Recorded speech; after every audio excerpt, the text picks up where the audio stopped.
Hello friends, আসসালামু আলাইকুম। Electric টিপসের পক্ষ থেকে আপনাদের স্বাগতম। তো আজকে যে মেশিনটি দেখতে পাচ্ছেন, এটা ৯৮,০০০ ওয়াট মেশিনটি দেখতেই পাচ্ছেন। আর এই মেশিনটি পাঠিয়েছে এক ভাই সার্ভিসিং করার জন্য। এই মেশিনটা এক মেকারের কাছে দিছিল।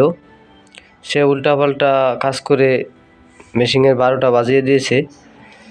তাই যাকে মেশিনটি সার্ভিসিং করলাম, তো আমি এই মেশিনটি লাইন দিয়ে দেখাচ্ছি আপনাদের যে আসলে মেশিনটি ঠিক আছে কিনা।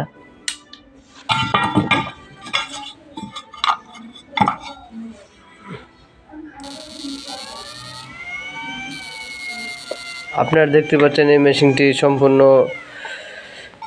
আগের মতো ঠিক হয়ে গেছে। তো যারা সার্ভিসিং করতে চান, এই সকল চায় না যে কোনো ধরনের মেশিন, তারা অবশ্যই এই ঠিকানায় পাঠিয়ে দিবেন। তো আপনাদের এই মেশিনটি ভালো করে সার্ভিসিং করে আপনাদের ঠিকানায় পৌঁছে দিব।